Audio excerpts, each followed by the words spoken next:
The gentleman has the floor to debate the bill. Thank you, Mr. Speaker.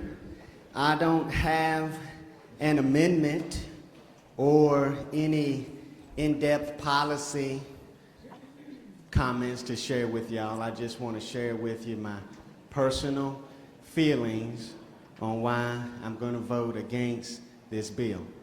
Now, I don't claim to speak on behalf of all black folks, but, you know, I've talked to my whole family about it, and they're all black, and they share some of the sentiments that I'm going to share with y'all this afternoon.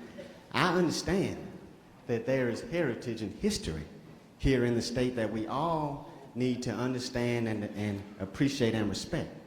Now, my history, my family's history, a lot of black folks' history in dealing with the Confederacy is one of oppression, whether that be from slavery, whether that be from Jim Crow. But that is our history.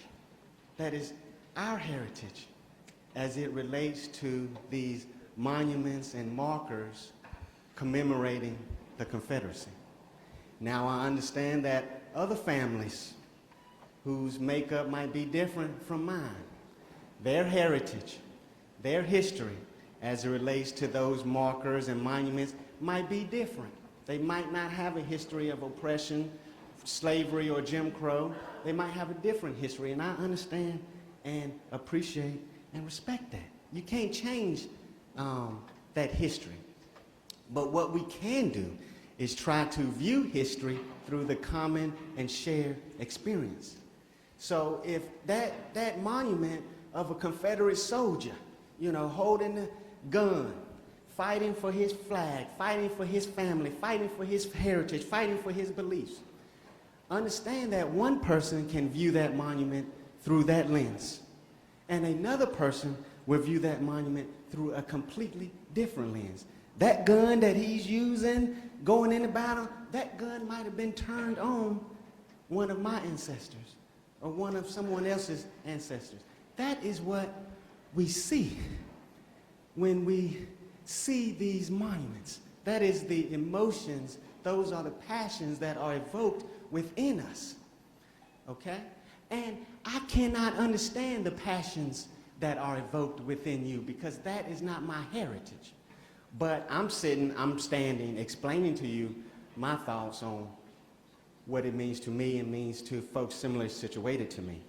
But the whole time we've been having this debate, we've been talking about local control, we've been talking about we've been talking about everything in the world, but what the issue is, which is what these monuments mean to people. What the history that these monuments reflect, whose history these monuments reflect. That's the issue.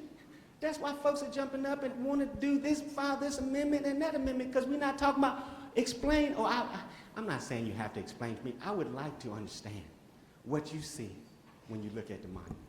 And this is not a gotcha question. I would like to know what emotions you feel when you look at those monuments. Because whether by statute we want to say that this monument is a work of art, this monument is I forget the particular terms, it's a memorial or a point of remembrance or whatever, you can call it whatever you want to call it. Brown people see oppression. Brown people see Jim Crow. Brown people see slavery. And so you can see that now. We're debating this bill, and just last night, another monument was defaced in downtown. Another monument was defaced last night. So I'm not condoning that. Of course I'm not condoning demarking statutes and stuff like that. I'm not condoning that. But whoever did that was letting you know what emotions were evoked in them. And I'm telling you, we're going to see it all across the state here until we start talking about what that monument means to me and trying to explain it to a person from a different background. and listening to them, and then letting them explain what the monument means to them.